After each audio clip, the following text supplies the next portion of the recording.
Today on the Nerdy Gritty, DC's new Black Label comic series adds adult themes to the Caped Crusader, and Steam has officially released its very first adults-only game. So we ask, what's the place of nudity in Nerddom?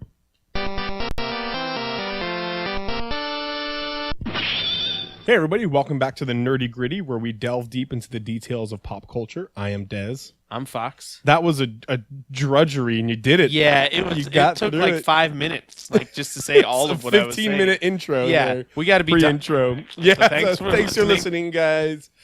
Fox, I have a really important question for you. Okay. Why has Lara Croft not been arrested? I don't know. A, murder, so much murder. B, the ruining of ancient artifacts over and over again. Well, I mean, why hasn't Nathan Drake also been arrested? Yeah, but his game didn't just come out. Oh, that's true. Good point. No, yeah, don't worry about it. That's basically it. I love in the Tomb Raider games that whenever Laura searches something, I got to stop you. It's Lara. whenever Lara, Thank you. Whenever That's Lara, the actual British. whenever Lara, Lara. whenever Lara searches something, it flips up into the air, like she's running, and she just puts her fingers it's yeah, The lid just flies off away. of it. I also Or crates just kind of burst. I actually have a real problem also with some of the the mini challenges, find 5 of these. Every one of them you have to destroy them. You're a bad archaeologist. In that first dungeon, basically, or the first tomb that you go into, your goal, you get experience points for destroying ancient artifacts. Totems, yeah. And you're like, why? No, just maybe she should have a camera. She has to take a picture of them.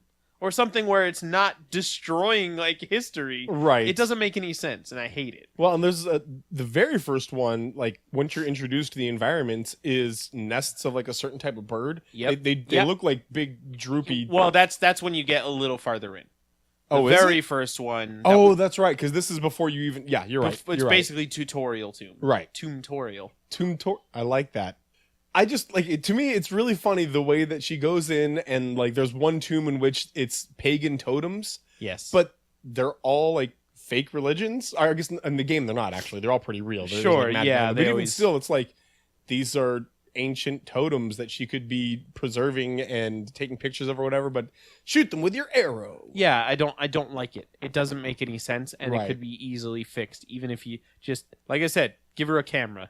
Now, Or maybe she makes a sketch of it real quick. for the theme, she goes around saying that she's an archaeologist, but in reality, she's a vengeance seeker, and that's really what her goal is. And, Sure. And actually, that's kind of what part of this game in particular is delving into a little bit. A little bit, yeah. I do like the idea that she's kind of the villain at the start. Yeah. When she basically causes a tsunami that Yeah. kills lots of people Man. through magic, essentially. Right. Is a weird part of it, but Well, I like and that. and that's what she believes. There hasn't been any confirmation of right, that or but whatever. both of the other ones have always, just like Uncharted, at the end you find out there's actual magic in the world, Right. You're like, oh, okay. And so this one I'm like, yep, that's probably what happened. She's been aware of that for a couple of games right, now. Yeah. exactly. So- My review of the game, though, I've played Yeah, go ahead. a couple hours of it. If you've played Tomb Raider, as in the newer one, 2013, I think, Mm-hmm. or Rise of the Tomb Raider, then you've played Shadow of the Tomb Raider. They're all the same. Now, They're all fun. they're all fun and really great looking and really fun mechanics, but they're the same. Yeah. And so it's a little disappointing. Yeah. I don't know where you'd go with it, because I feel like they hit a pretty strong formula at the start. You It's like could- Assassin's Creed. They hit a pretty strong thing. They improved on it with the second one, but basically since then it's been the same. And you're like, well, I like this. So You could go the Batman Arkham Knight route and introduce a tank into it, and that would only be better. Yep, that would make it much better Yes, and not tank terrible. combat. So yeah, you're playing Tomb Raider. Also, you're playing Dragon Quest. Have you finished that yet? 11? Oh no. No. No. Okay, that game I've been it's watching been a you couple play. days since I've played any video games. Actually. So a little look into the mind of both Dez and Fox.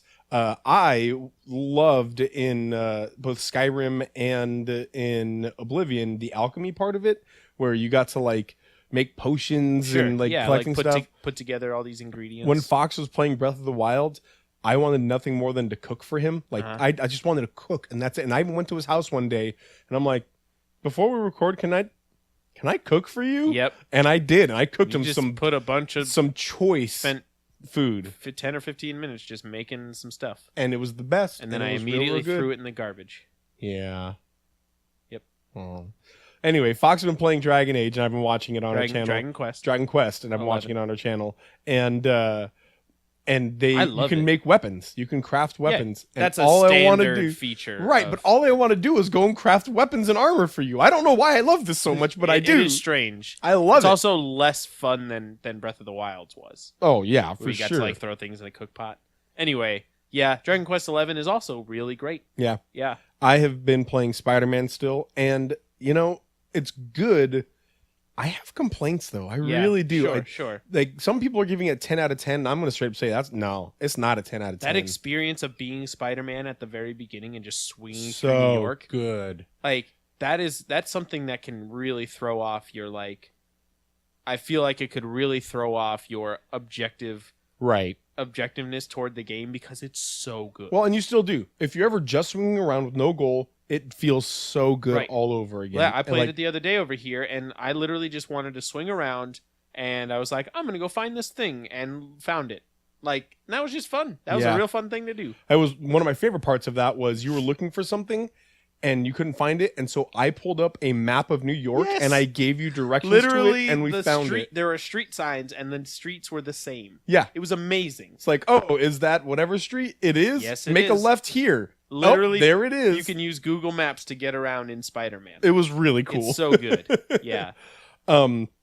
But there's, like, the combat is not as fluid as I wish it was. Like, swinging is fun if you're doing it casually. There are times, like, there's a side quest where you have to catch 12 pigeons. Pigeons can fly and navigate however they want because they're pigeons. Yep. And you have to chase them, and it's not hard, but it's not easy either. Yeah. And, like, when you have to swing around chasing something, it is a challenge at that point. But my biggest complaint is a lot of the physics that are just ridiculous. When you literally just float in the air punching a bad guy. And see, that's not even as bad. Oh, no? It's things like there was a quest that I did where I had to swing around and then web something on the ground and pull it out of water. And because me, as the person playing the game, I felt that I would have to web early because as I'm swinging by, I would grab it and pull it out of the water. Right. And that's just the physics of it. Like, I just felt that's how it should work. But no, you had to get right above it and then hit it. And then Spider-Man would literally stop in midair, do a front flip, pull it out of the water, and throw it in this little, like, cutscene. Yeah. And then you would continue with your momentum after that. And it was real weird. It didn't feel good. Like, that was just a side quest, but there are a lot of little things like that. So, Anyway, Fox, you said you had... I have 2 movies. And I'll be quick about them. And I have one thing I want to talk about, I've been too, thinking so about... it's been a while since I've reviewed any movies. Yeah, because I don't have Movie Pass anymore. Which is very sad. And RIP Fox reviews. Now I feel like no, I should still do those because I watch a lot of movies like on Netflix still. Yeah. But I feel like paying for a movie now, I just feel like freaking peasant, like I know. part of the unwashed masses.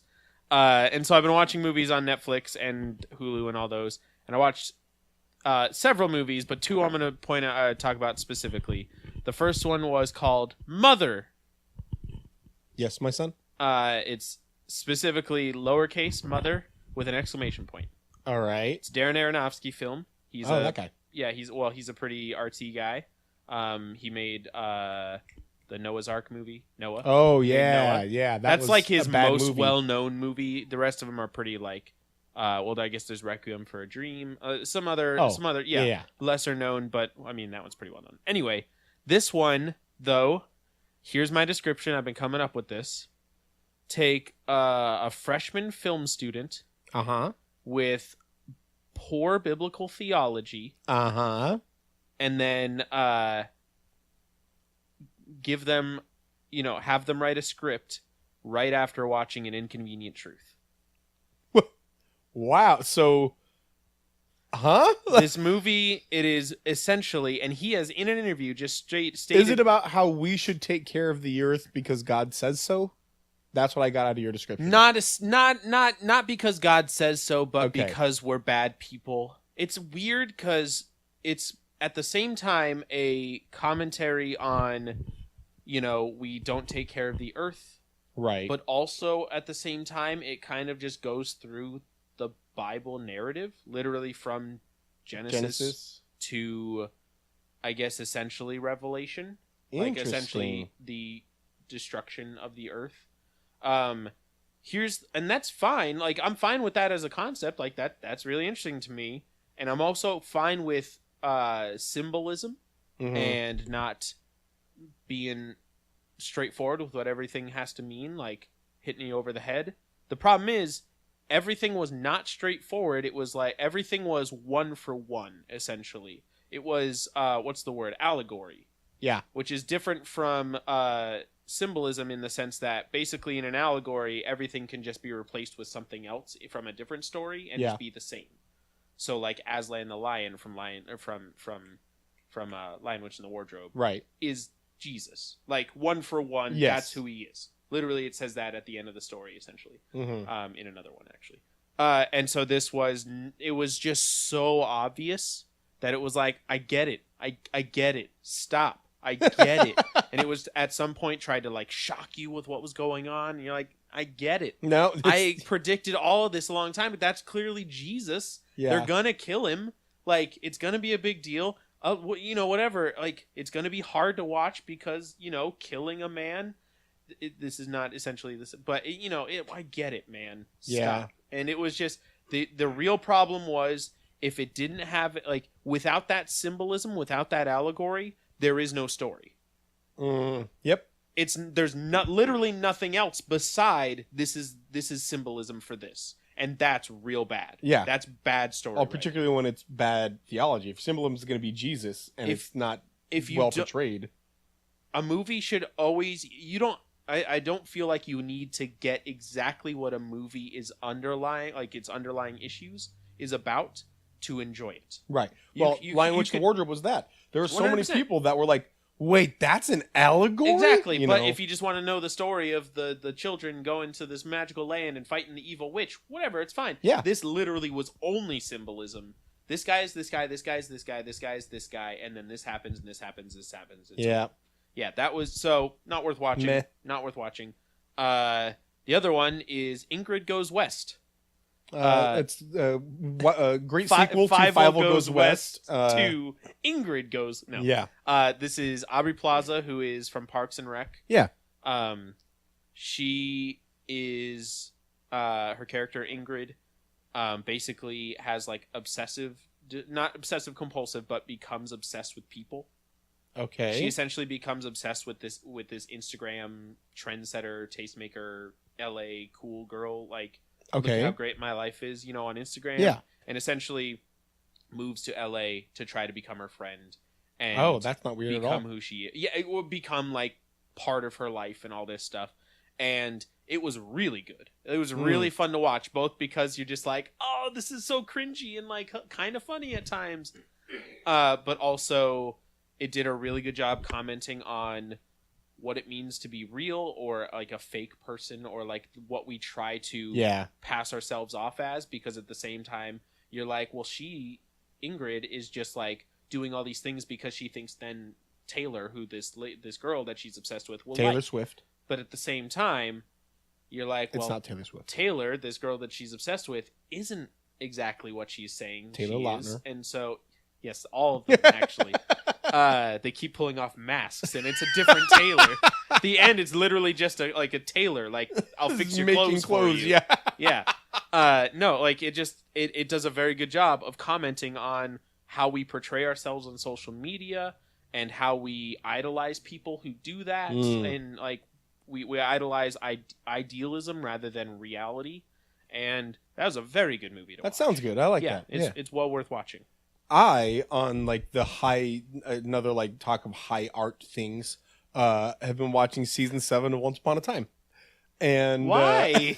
So okay, you told me you don't like it many times. Yeah. So Pause. Okay. Once Upon a Time, my wife and I got into on Netflix, and the first 2 seasons were really cool and a lot of fun, mostly because my wife and I love Disney. Like, we love Disney so much, and to see our characters portrayed in this way in kind of like both the real world and in their like joint fantasy world was a lot of fun, and it was really cool. Sure, I can understand that. Season 3 and season 4, it was like, all right, we're dragging a little bit, aren't we? But that's cool. You know, you guys, you're introducing new characters still, and we're still pretty fun here. It's doing well. Okay. And season 5 and season 6, it was like, come on, guys. Come on, guys. But we watched them, and season 6 was basically a series finale. And it tied up the story, and everything went well, and it was all good. And then, like, the boy who believes and has been kind of like the centerpiece of what it means to believe and to like guiding them on the whole time. All right. At the end of the final episode of season 6, so basically the series finale, it just says like 9 years later. And then you see a little girl knock on a door, and a guy opens it, like a grown man opens it, probably in his mid-20s. Sure. And he's like, hi, can I help you? She's like, yeah, are you Harry so-and-so? I can't remember his last name. He's like, yeah, that's me. That's the boy. And she's like, I'm your daughter, and you've forgotten about the story. And she hands him a book that says Once Upon a Time on it. And basically teasing a reboot. Oh, not just like a crazy ending? Yeah. So, I mean, it could have also been a crazy ending. Or just like a fun ending? Like or maybe not a reboot as much as like a sequel, but totally different storyline type sequel. Okay, sure. And then, so my wife and I thought, but season 6 was not great. It was like, it was not great. There's no way they're going to make it another. Then, what do you know? Season 7 is on Netflix. And Jackie and I, we were going way too long with our intro right here. Fine, but, it's fine. But we started it. It's real good. It's surprisingly good. Okay. It's surprisingly good because, number one, they are not at all relying on their previous characters. They have 2 previous characters, now 3. They introduced a 3rd one. Okay. They have characters from the previous show, but they are definitely supporting roles. They are not main characters. Everybody else is new characters. And number 2, it is significantly... it is significantly more about living in a low-income world in California and people trying to make it and have hope. Interesting. And it's much more about being low income and somebody, this young girl, telling you there is hope in the world. You can have your fairy tale. You can have your magical happy ending. But there are still Disney characters? Yep. It's Cinderella and Tiana and Rapunzel, Mother Gothel. All of these people are in it. And there is obviously the other world as well, and they do, like, it's J.J. Abrams, so there's always, cutbacks to the other world. It's J.J. Abrams? He invented the series. He came up with Once Upon a Time? Yeah. That's shocking to me. Pretty much any show in which they jump back and forth between, like, one world and another, or memories in one way or the other, or, like, past and future. Like, it began with Lost, and now that's all... Anyway. But Lost is J.J. Abrams, right? Yes. Okay, good. I didn't want to... He created the initial idea. He didn't, like, write the story. Yeah. So, anyway, it does have the other fairy tale world, but that's a much smaller part of the... Like, there's a father trying to be reunited with his daughter. Yeah. And things like... And again, the whole thing is just... It's real good, and I like it a lot. All right. I like it better than the original series so far. Cool. So, yeah. Congrats. You know what I don't like? On other big news... Oh, wait, hold on. Regular size Guess news? what time it is? It's time to get down to the nerdy gritty. Yeah! Yeah! Two times in a row. We did it. All right. So... as we said, another big news, right. And so like, I'll start it this way. As I mentioned in our pre-intro, whatever thing, DC has a new thing called their Black Label. Their Black Label series or whatever. Basically, they are non-canon stories specifically about Batman, Superman, and Wonder Woman. Right. That they're starting to write. The first one started this week, called Batman Damned. And it's kind of like Marvel Max, which was a couple years ago, where they're big characters like Wolverine, but a little more adult-oriented, language, content, violence, sexual themes. And it's essentially like that, but they're also kind of putting more money into like better authors and stuff for these Black Label series. First one started Batman Damned, and so they started off with a big old bang there. Something there will happened. be jokes. Yep, there will be lots of jokes. Richard Grayson is not featured in this, but there is a dick in there. Oh, there it is. Yep. Batman's penis. Batman is featured in the nude. Lil Batman, Lil Brucey makes an appearance Yep. in Batman Damned, and it immediately, of course, like a shock. They knew what they were doing. Oh, they knew what they were Obviously, doing. this is how they're going to get their Black Label thing out in the open. By putting something else out in the open. Hey-o! There will be jokes, just so you guys know. Even though we pretend to be intellectuals for an hour every week, we are also 12-year-olds deep down inside, and there will be a lot of jokes. Anyway, so basically what happens here is that there is a time in which, like, they're trying to show Batman not able to trust his mind right now. He felt that he was attacked and he was like full of blood and he was really hurt. Then he gets back to the Batcave and he's like, computer, like analysis on my wounds, and they're like, nothing found. It's like, wait. And so like he starts stripping down to look at himself, and he's seeing that there's no wounds there. And the more and more he strips down, he's like, this is impossible. I don't get it. What's going on? And there's like confusion and fear, and it's supposed to be obviously this symbolism of him stripping down to a point of vulnerability and fear and struggle. And he literally strips down, and in the stripping down, there is a faint but noticeable shadow. Sure. The shadow of the bats. That's what that series was about. An entire series. I get it now. And a couple of panels. There were definitely, and oddly enough, not immediately, but very, very quickly in the digital release of the comic, it has been edited out. Yeah, I'll say that I have not seen this. I went to my local comic shop. Me neither. I went to my local comic shop to pick up my subscription box issues that were in there, and hoping to, because I didn't have this subscribed to, but I was hoping to get this first issue, and they were sold out already. 2 days later, this store, DC success, was already sold out. So here's the reality. I have seen it. Right. Because I looked it up.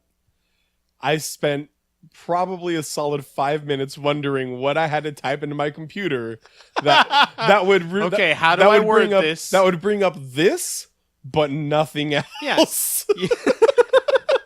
Yeah, there's a lot of you could see, look, I'm sure it's very easy to see somebody portraying Batman right in the nude. Yeah. Again, probably live action, and also written, the drawn form. And also written by Christopher Nolan. No, The Dark Knight Rises, if you know what I'm saying. That's the tagline for all of them, if you know what I mean. If you know what I mean. Whoo, okay, we can do this. I finally came up with Batman Revealed, and I typed in Batman Revealed. You could have just I got a lot of articles that says Batman DC reveals Black Label, Batman Damned, like that. The articles are going to come up for that. That's I think true. you I put didn't too even think much about effort that. into this. Yeah, I did. I was like, how do I type in that I want to see Batman's wang without typing in? Usually I just put in Batman's penis, but for wholly different reasons. Okay. We couldn't. We got to move on. We could do another half hour of jokes, but we're not going to do that. So next time. That'll be a bonus episode. Bone. Okay. All right, now I'm drawing the line. So that's a thing. Yes. As well as, and these are both topics that will go into what we're talking about. So Steam, last week, I think it went live. Yep. Their very first fully adults only game. Yes. Very sexually explicit. They've got a lot of really dumb, dating sims and dating things like that. sims and just sexy hentai ladies, but Yeah. none of them are like now you get fully to have explicit. sex with them. Yes, yeah. They're not interactive. This is the first one that's straight up a interactive sex game. Yep. And I'm just going to bring this up here because if you don't know, the only thing standing in between literally anybody playing it, as far as I know, unless they added something specific for it, is literally what's your birthday. Right. And that's it. Yep. There's no other.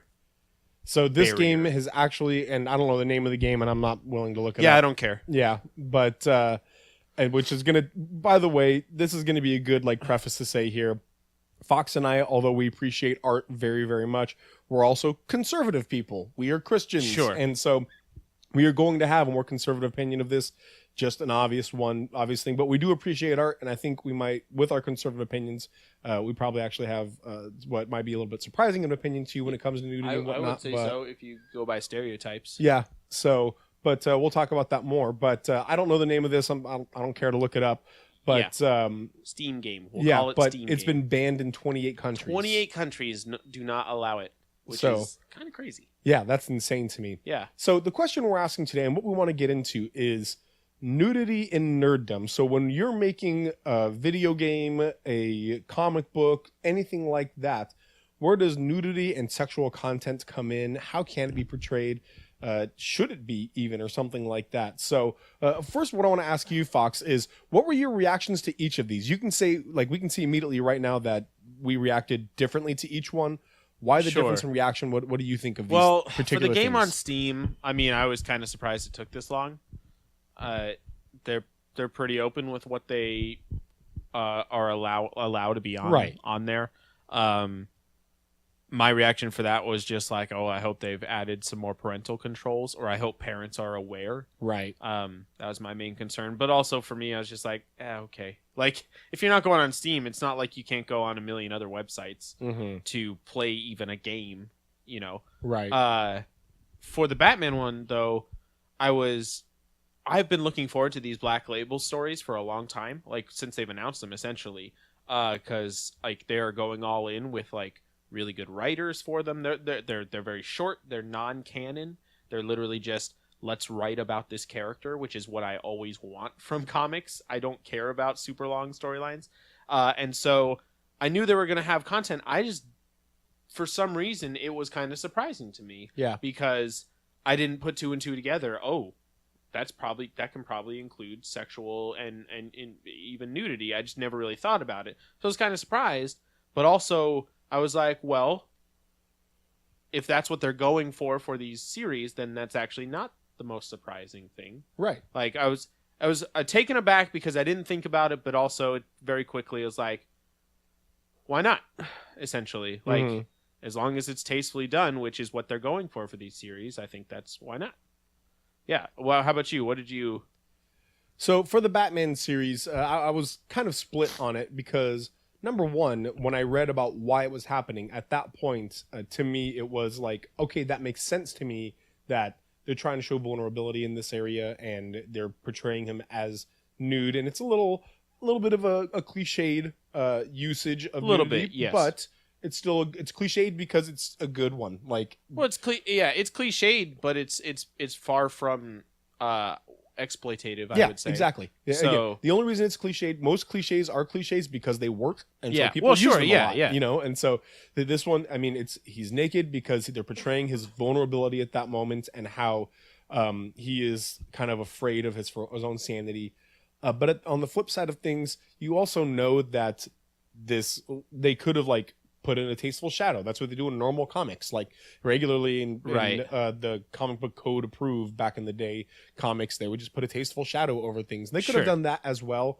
This is there is also an amount of shock value in there. 100%. That is a huge worked. Part of it. Yes, it's worked for them. So I was split on that. I do think that among this Black Label, there's a lot of opportunity to use tasteful nudity in that, and it could be okay.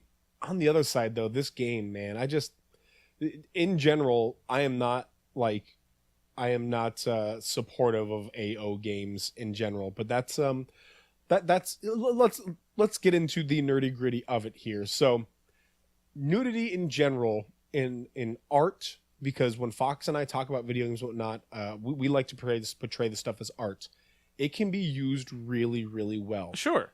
to portray the human character, to portray love and beauty, or even just lust and, you know, things that happen in the real world. All of this is there, and it's something that we can use. Right. I am comfortable with nudity in video games. Sure. Yeah, to an extent. Yeah. Just like all art for me. Yeah. I've said it before and I'll say it again. I think the point of art is to portray the human experience in some way, to be able to connect with it. And sex is a very large part of the human experience. Absolutely. And is experienced in many different ways by all kinds of people.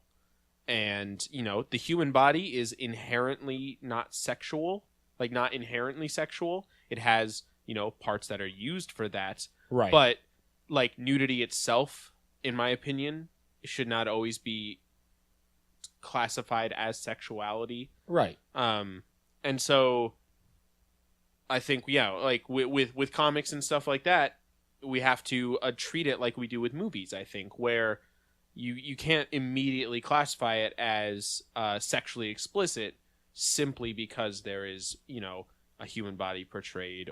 But yeah, I agree that this is something that can and should be used in the right context. Right. And, you know, just like any other, literally anything else, actually. Anything can and should be used in the right context. So here's why, to me, these are two totally different things. So first of all, there's the Batman issue. In that one, to me, I think, again, a little ham-handed, a little like a shock value, but it makes sense for the story, and it's not done there to be sexualized. It exists to portray a deeper feeling, or even if there was a moment of sexuality, they would use it for the story and for the building up. To me, when we take sex and make it a game, that's kind of a sad and like rough portrayal of something that is really awesome, like from two guys who, you know, are married, and obviously I have 3 kids, so I've had sex at least 3 times, maximum of 3 times. Maximum, yes. It's one of those things. It's beautiful and it's amazing, and your opinions on it, back or forth, whatever.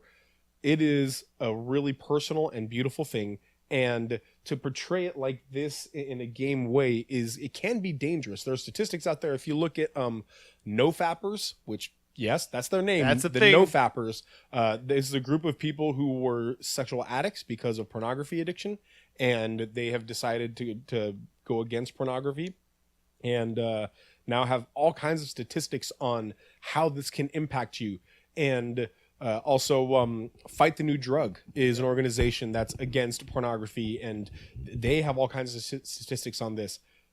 Video games are already associated, and this has changed over time, it's not as much, but video games are already associated with those who are introverted and lonely and kind of struggle with social interactions and whatnot. Stereotypically, and rightly so at a certain point. Right, and that's my point, and rightly so in a lot of ways. And there are going to be a lot of young kids who are able to sneak this game or games like this.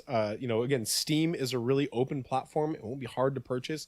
This isn't like back in the day when if an AO game came out, there'd have to be a way for you to go purchase a physical copy. Yeah, they don't sell AO games at Walmart or GameStop or whatever or else. anywhere. Basically. I vividly remember for Grand Theft Auto San Andreas, when the hot coffee mod went public, right? It became an adult-only game, and we, as employees of GameStop, I was an assistant manager at the time, I had to pull everything off the shelves. We went and pulled them off the shelves, and people had to come in and ask for it at that point, and you knew what they were asking for, and you're like, no, we don't sell that. Sorry, we don't have it anymore, and things like that. And so it was one of those things that there was no opportunity for them to just download it real quick. There was not at that point, only hard copies of it. But now it's so much opportunity just to take advantage of this and get your portrayal of these things corrupted and ruined, and for you to ruin, in a lot of ways, opportunities in the future for you to have like an honest sexual experience. Right. And it's the idea of making it into a game, to me, is really dangerous, and I just don't support it. Okay, so nudity is portrayed in lots of games, though. Right. Very popular games. Oh, yeah. To rattle off a few here, The Witcher 3. Mm-hmm. I mean, The Witcher series. But The Witcher 3 has several cutscenes. Mass Effect, Dragon Age. I'm sure there's plenty of others like Heavy Rain, God of War God 1 of and War, 2 1, 2, and 3. and 3, yeah. Yeah, have literally they're just mini games, which Yep. is garbage, but because they serve no purpose for the story, but and that's just bad design. But it's like massive AAA, super popular games. So what's the difference there? Like, It's not the point. okay, That's not the point. You are a character, and this is a part of your characterization. And I think there are times that can be done really well. You learn about Geralt and who you are making Geralt be by your choice between Triss and Yennefer, and kind of your travels in that. You learn about Captain Shepard and who you're making Captain Shepard be on who you pursue and how you pursue them. You learn about these characterizations and these people, and you learn about yourself in this as well. And it is a portrayal, like you said before, of the human experience, and sex is a portrayal of the human experience.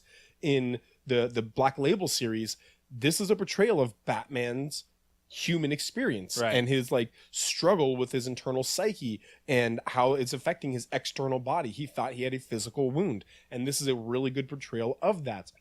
But when you have an AO game like this one that's coming out, and it's just it's hentai, anime looking girls, right, and you want to sleep with them. The And game that's is to have purpose sex. of the game. Yeah, that's what the game is. and at that point, it's just you are removing all of the humanization of it. It is literally objectifying these. They're not real, but it's the women in this, right? Because they are objects that you want to pursue now. Yeah, I'd say it's removing a lot of the artistry from the process. Absolutely, and the honesty. We know that not every game is made for the art these days. Not sure. every comic is made for the art these days. Some of them are made just so they can make more money. And that's part of the problem, right?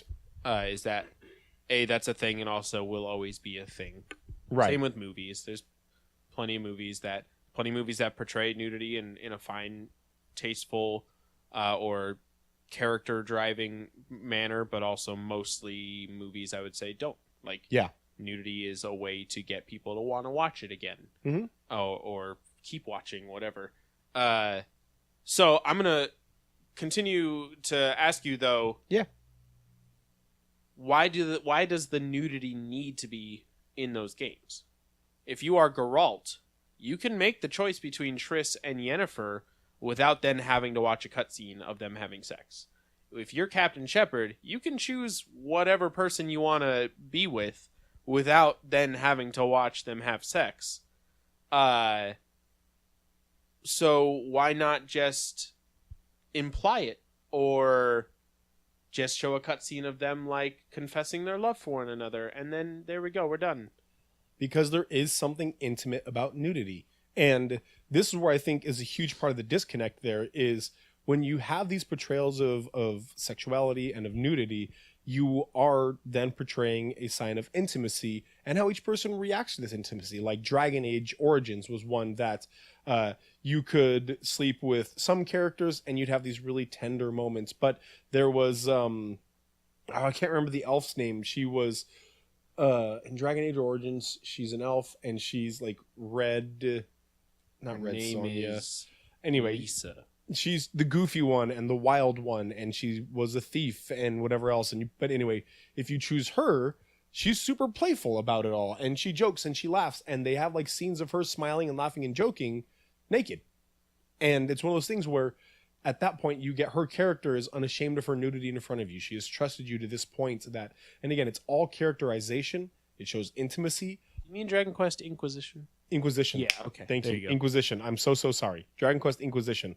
And these Getting calls from their lawyers right now. I'm so sorry.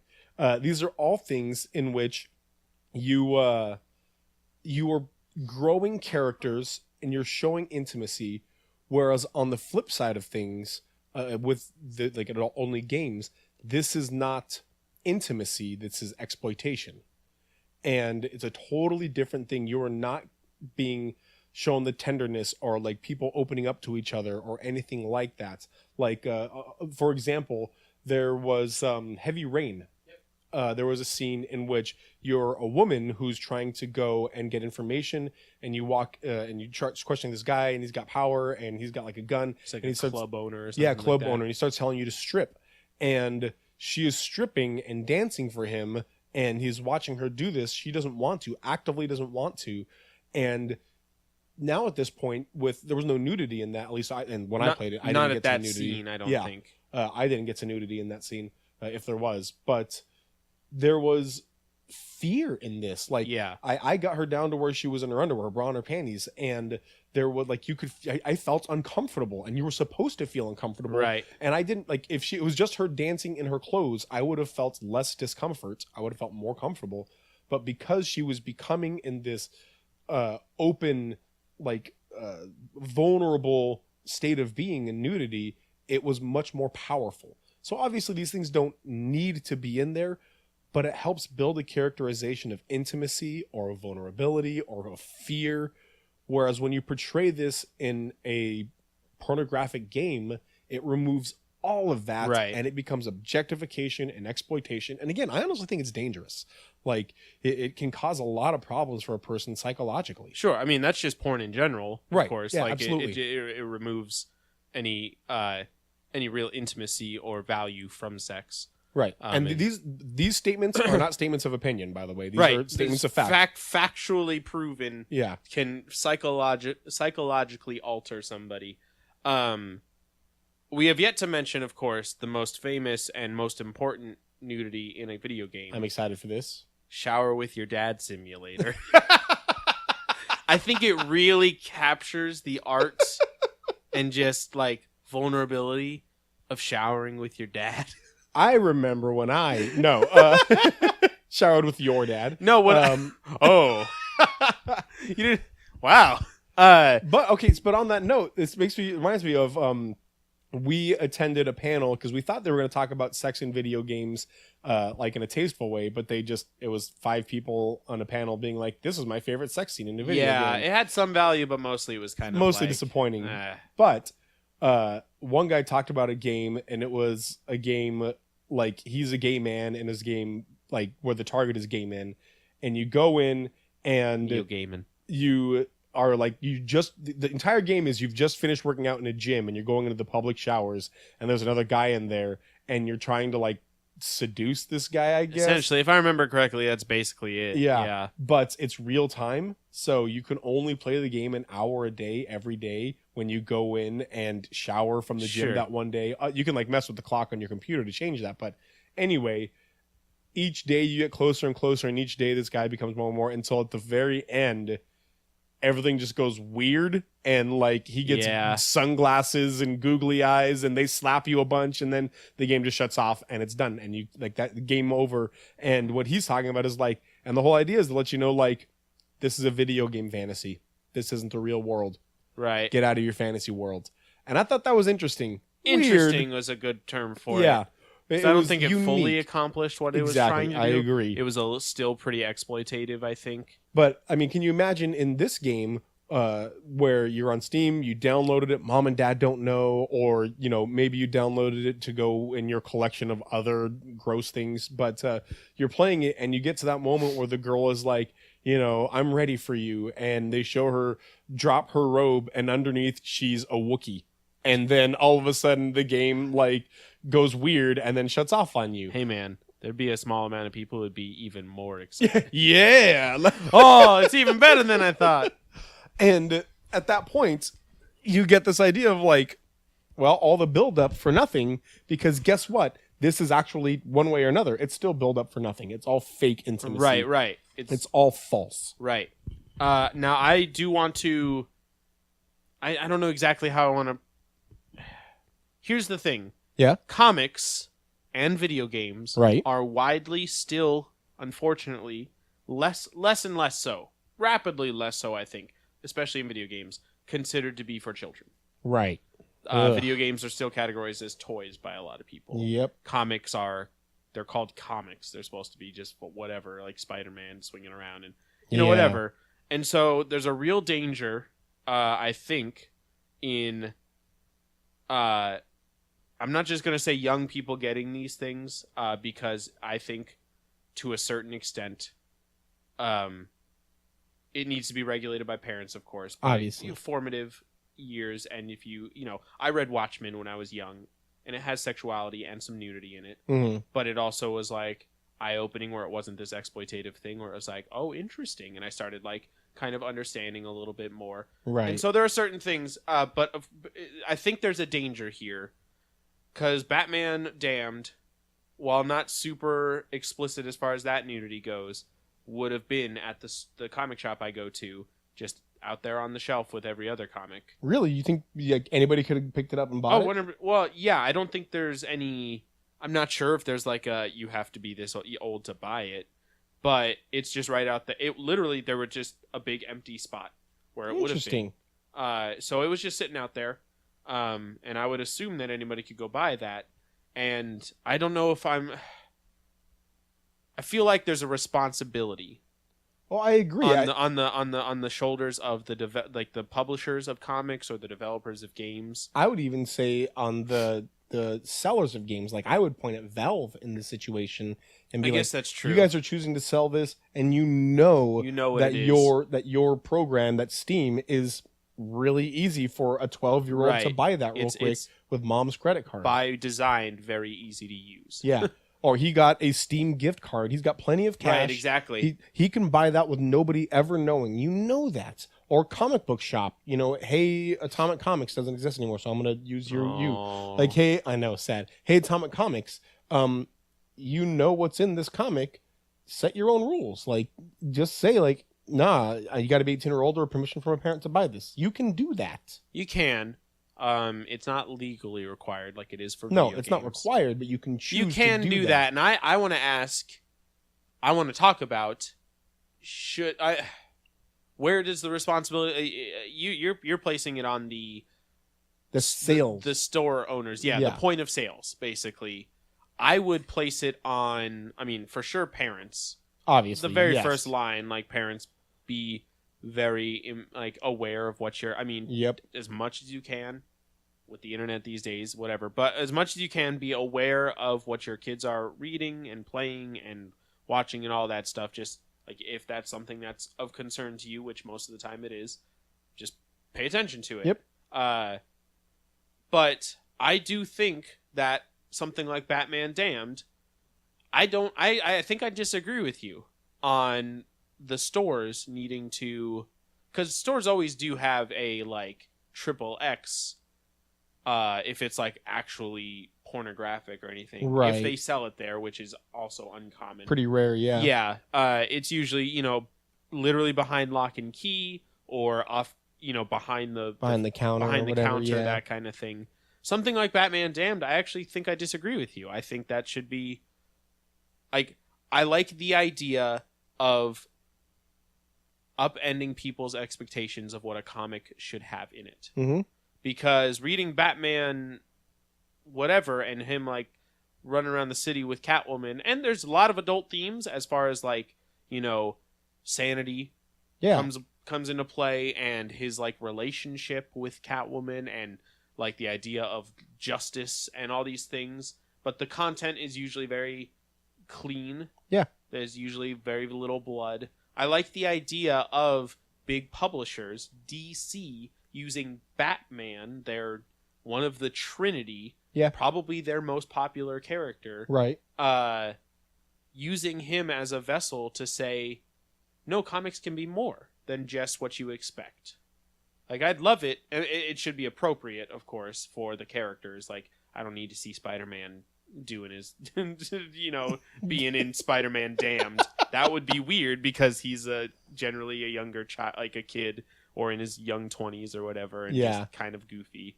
But I like the idea of, so I'm actually kind of all for, hey, here it is.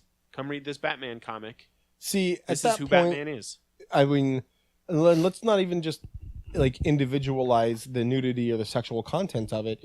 What about like the gore or the murder, or if they ever portray rape or anything like that in these, and a 9-year-old brings it up to the counter. He's alone. He rode his bike down to the comic book shop and he saw Batman Damned, and he thought the word damned was cool. and he puts it on the counter and he wants to buy it. It really is, though, so it's pretty cool. That's why I read From Hell. I believe you. Actually, I have not read From Hell. So, I mean, at that point, don't you think that at least the comic book shop owner what's he should gonna be do? like, hey, kid, you might not want to read this.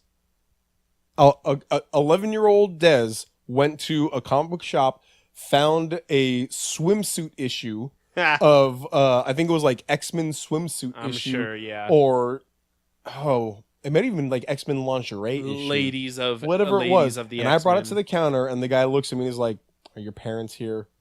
"No." "I don't think I can sell this to you." See, that's fair. Okay. I completely respect that. And that was it. Like, that was the end of it. I mean, I completely respect that. You know, obviously it's up to the guy, but I guess what I'm looking at is more just I appreciate the fact that they're willing to do something with such an iconic character. I agree with that. And it's great. This isn't Vertigo Comics, which is, if you guys don't know, owned by DC. Right, owned by DC. And this is typically their... Kind of. It's more for just like those weirder storylines. Right. They don't really have a whole lot of like super violent... Well, actually, yeah, they do. Yeah, they really do. Some of them. They're still not like... They wouldn't necessarily need to be labeled as extra violent. Or anyway, but I think there's something... that I call gateway, like, I guess it's not me. It's just like a gateway drug. Not going to say gateway drug, but like horror movies. Right. A gateway horror movie where it's one that's basically for kids, but also actually kind of terrifying. Monster House. Monster House? Is the CG movie from back in the day about a I think I house that's that. actually haunted. Like, no, the house there's is movies physically like haunted. The Gate. The Others. What? The Others. Sure, maybe. Nicole I don't even Kidman know. is just no cursing, no nudity, no gore, no blood, but is one of the scariest movies. Right, yeah. that Like I've ever movies, watched. or even some movies that are straight up like marketed as for younger people that are actually kind of scary. Like, not necessarily explicit in what they show. And so it gets you, like, interested in the genre of horror movies and what they can do beyond just blood and gore and all that. And I think that's what this has the potential to be, as I read this Batman comic and it actually was not just like fun Batman with Robin punching out the Joker. It was something more, because I think a lot of people still don't understand that the graphic novel, the comic book medium has so much potential to be something more than just the Batman punching out the Joker. And I think that I'm okay with younger people having access to tastefully done, but also a little more mature themed storylines in their comics. When I have kids, don't ask me about this. Yeah, I'll probably have to change my First of all, you're not a opinion. parent. 100%. 100%. That could absolutely change and probably will. I had a thing I was going to say, and I'm spacing on it right now, and it is that... It's probably wrong anyway. We're at a point now in comics, though, where people's opinions of comics are there. They're probably not going to go read a comic book one way or the other. It's not just the role of the comic book selling shop, not the role of the people writing the comic. You can write a phenomenal comic book, have it put in comic book shops, let them sell it right over the counter. It can be like a literary changing comic book. Call it Watchmen, because that's what Watchmen was. Yep. And guess what? People still have this opinion about comics, because people who don't read comics, guess what? They don't read comics. Yeah, they don't read comics. And so at this point, no matter who you sell it to or who you make it open to, it's not really going to change people's opinion on comics when they already have it. But it could be a little bit content heavy for an 8-year-old or a 9-year-old to just pick that up. Fair point. I think that for something like this, I agree with you in that this is good that they're doing this and it's awesome. And having Batman in a situation like this is really cool. I think it's the point of publicity is what I'm trying to say. Publishers? Not publishers though, because Oh, publishers. okay. Yeah, for like publicity. advertisers. Sure. There we go. Advertisers, like the publicity of it, the PR. There you go. The PR of it all to be really good and to maybe even put like previews in between on YouTube or whatever of like this story about Batman is grim and tough, DC's Black Label, and get people who don't usually watch comics that are now they're on YouTube watching whatever video and they're like, dang, that actually looks kind of cool. Right. And again, that has nothing to do with who you're selling it to, though. It's who you're advertising it to. And I think that, again, it's not hard just to be like, this is Peggy 18. They do it with video games already. It's M for mature. And so at stores, they ask you if you're 17 or older, if you can buy it or not. That's not a law. That's not anything. This is just what the ERSB and video game sellers have kind of agreed on. GameStop employees get in trouble from GameStop. Yeah. Not from the police. Right. And it's Walmart or whoever else, it all just comes down to who is regulating it at the time. Sure. And I think that something like this should be regulated, but advertised. That's right. Now, here's the thing. I think this is also it's not a controversy. It's just kind of a big deal. I mean, it's probably a controversy for some people, but this, from what you've described, I've not yet actually seen it. That actually sounds very tame compared with lots of other comics you can just find on the shelf, like Vertigo series or plenty of other. There's plenty of the series Saga. You ever seen Saga or read Saga? No, I haven't read it. It's a really popular space opera, basically. I didn't super enjoy it, but people love it. Far more explicit than that. Yeah. And it's just right there on the shelf. It's not like you wouldn't expect it. I did not expect it at all. And so, yeah, this is kind of like a non-traversy, I guess. Yeah. Or just like a, really, that's what you care about? Because there's plenty of others that aren't Batman. Yeah. Yeah. Well, guys, let us know what you think about this. A little bit of a long episode this time, but not too bad. Nothing bad at all. There are probably a lot more that Fox and I could say on the whole issue on about the dangers of adult-only games, or maybe even talk about like why they're made, and maybe some people want this or like this or whatever else. But we're out of time here, and we could go on and on about this. But thank you for listening. Let us know what you think. Let us know your opinions. Maybe we'll revisit this someday. Sure. Let us know in the comments. Share this. Like it, subscribe, all that other plug myself, ourself type stuff. Whatever, yeah. Yep. You guys are cool. We'll talk to you next time. Remember, saved games, Batman's penis. Okay, bye.